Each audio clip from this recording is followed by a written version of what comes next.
3D models. 3D models for printing on 3D printers sell for about $3, with a neat-looking cat armor on Pinshape being the exception here, which is priced at $12. I think what makes a good 3D model, printed or not, is a beautiful and unique design, and that it doesn't really exist in stores, and even if it did, it would be too expensive.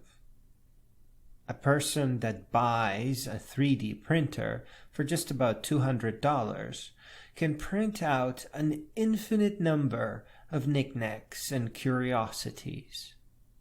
The stores I see online are not quite there yet. People don't seem to advertise 3D models as proper products with a standalone website. To get a good idea what 3D products look like, visit Thingverse, Cults 3D, Youmagine, and Pinshape. Now, from a more personal perspective, I recently started learning Blender, a 3D modeling program. YouTube is full of Blender tutorials. It was pretty fun to learn the basics. Blender is shipped with a 3D print plugin that will evaluate geometry of a product meant for 3D printing, and that truly lowers the on-ramp, as one can just click Check All to catch all the problems at every operation. Blender allows for operations that 3D printers are not always happy about. The 3D print plugin is a very pleasant way to learn what one can do and cannot. I have created a strange little wallet as part of my self-education and made a series of interesting discoveries. The filament that printers use as ink costs $30 for a roll and lasts for a couple of months. It is best to start with the most popular white filament, as the white easily hides imperfections. A print, such as my strange wallet, would take about 4 or 5 hours to print. Before a model, often an STL file, can be printed, it must be sliced by a slicer. The STL file is converted to a G-code file that printers and other machines can understand. You can't give something legs unless you want to print supports. For example, when building a simple wallet, one side should pretty much be flat. You can't put a latch on the bottom, as the printers don't like complex shapes down there. Though when slicing a model, one has the option to generate supports. Awesome for fancy and complex sculptures, but not so perfect for flat and simple wallets. Best product designs are simple, or at least come in multiple simple parts. If you want to have a lion head on your wallet, you should print that as a separate piece. This way, the back of the lion is flat, the back of the wallet is flat, and you just need some super glue. The reason I designed my wallet as a case with hinges is because my next lesson is in designing a tiny computer case for the little Raspberry Pi. There's one big change I will make, and that is to round all the edges, as they come out pretty sharp. It is fantastic how tough that plastic is. I made most of my wallet designs 2 millimeters thin to print them out very quickly.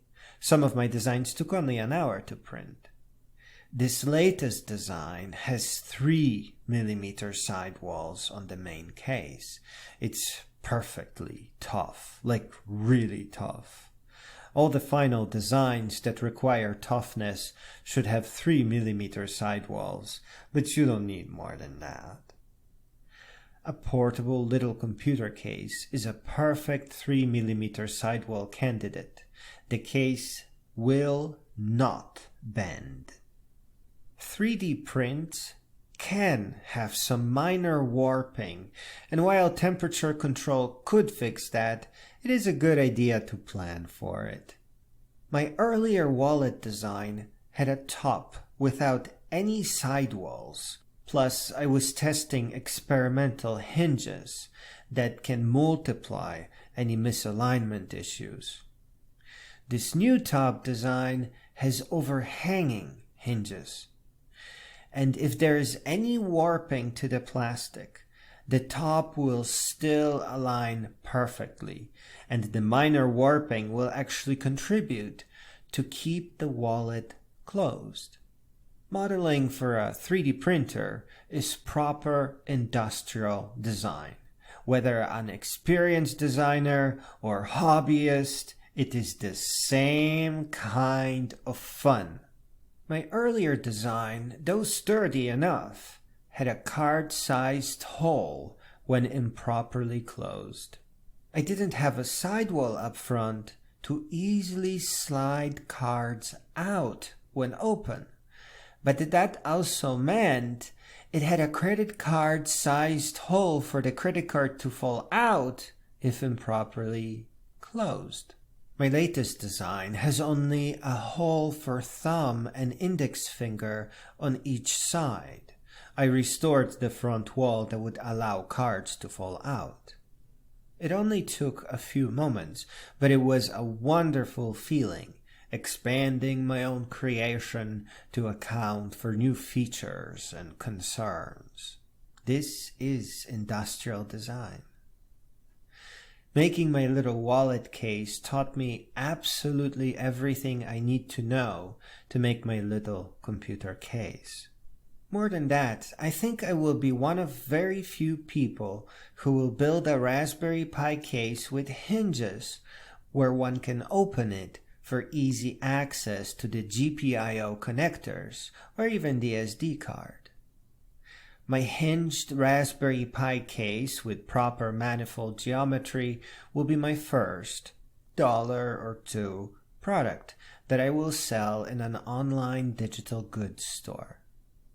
I plan on having multiple case variations, something that would be cumbersome for a 3D printed product, as one would be printing parts that the customer would not have any use for. As a digital product, I can include cases that support batteries of various sizes or allow for securely mounting the case on top of a large power bank. I can even cover multiple recent variations of the Raspberry Pi models themselves, while featuring universal add-ons that snap onto the different cases. One can easily imagine how someone would prefer to buy a kit and a printer rather than continuing to buy new cases as they expand their inexpensive Raspberry Pi collection. One of the cases I hope to design is a Raspberry Pi camera case, which is less of a case and more of a camera, really.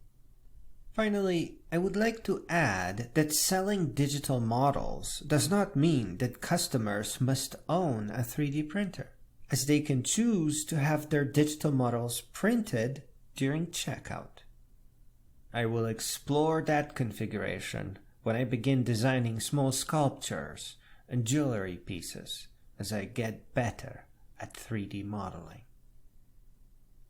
The world sure has changed a little bit.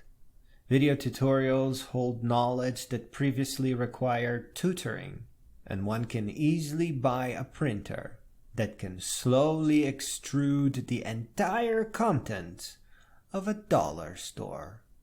Wow.